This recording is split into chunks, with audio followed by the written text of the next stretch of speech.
Siamak menyeka keringat di wajahnya, dan berbalik. Ternyata dia melihat Asoka duduk di tahta dengan rantai di tangannya. Kilas balik menunjukkan di mana Asoka melihat titik untuk membuka perangkapnya. Dia menariknya dengan rantai, lalu membebaskan dirinya. Kilas balik berakhir. Kau melakukan semua ini untuk tahta ini.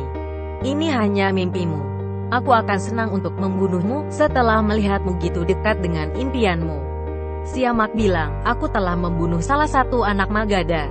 Sekarang aku akan membunuhmu, dan membuat Yunani memerintah Magadha. Yunani akan memerintah seluruh India. Asoka menghitung semua pukulan yang diberikannya pada Siamak, sambil menyebutkan semua kesalahan Siamak pada keluarganya. Siamak melarikan diri dari sana. Asoka berteriak, aku adalah kematianmu. Larilah pengecut. Mahamadya panik mendengar suara Asoka. Selamatkan kami. Kematian kami akan datang. Dia berhasil membuka tali dan melarikan diri dari sana. Meskipun Susima meminta dia untuk berhenti, Asoka menemukan Siamak dan menghajarnya dengan keras. Asoka ingat bagaimana dia menemukan permata Siamak di abu ibunya. Aku tidak bisa menyelamatkan ibu, tapi aku akan menyimpan impian ibuku. Aku tidak akan melepaskan siapapun yang akan mencoba untuk berbuat jahat di tanah airku. Dia mendorong Siamak di lantai. Kau memiliki menit terakhir untuk memikirkan semua kesalahan Nikator, Mir, Rashmata, ibumu, dan Justin yang mereka lakukan untukku dan keluargaku. Beginilah bagaimana tersiksa ya ibuku. Aku akan melakukan hal yang sama untukmu sekarang.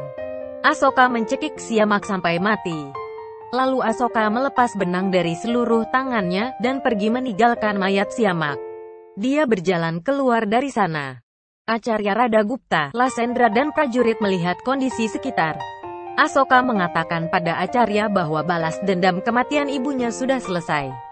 Sekarang aku hanya harus memenuhi impian ibu. Sehingga jiwa ibu, jiwa Acarya Chanakya menjadi damai. Acarya Radagupta menyarankan dia untuk beristirahat untuk sementara waktu. Tapi Asoka ingin dia untuk membuat pengaturan upacara terakhir untuk para prajurit Magadha yang telah gugur.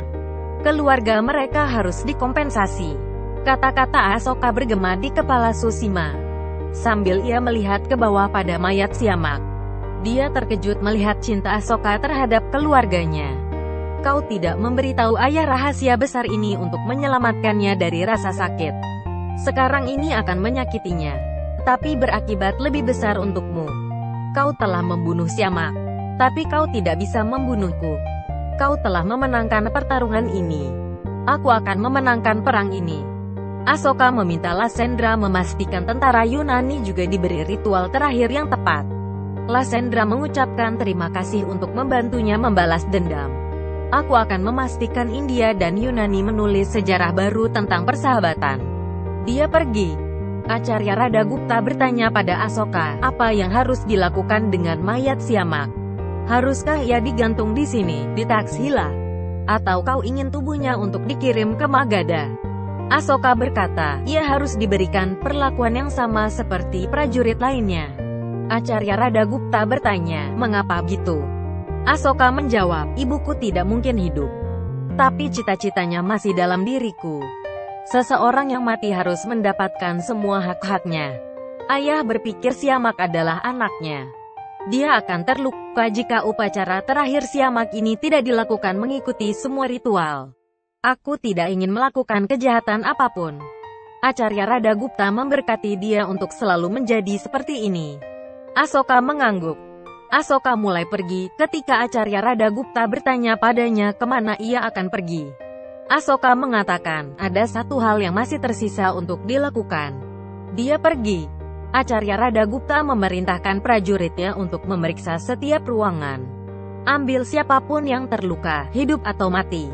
Susima berpikir untuk melarikan diri dari sini. Aku pasti akan mati jika Acarya Radagupta memperhatikanku. Si bodoh Halatak juga telah pergi. Asoka duduk di atas Garut. Dia samar-samar ingat dengan Kaurvaki. Dia meminta Garuda untuk membawanya ke gua. Aku ingat bahwa aku menikah dengan Devi sekarang.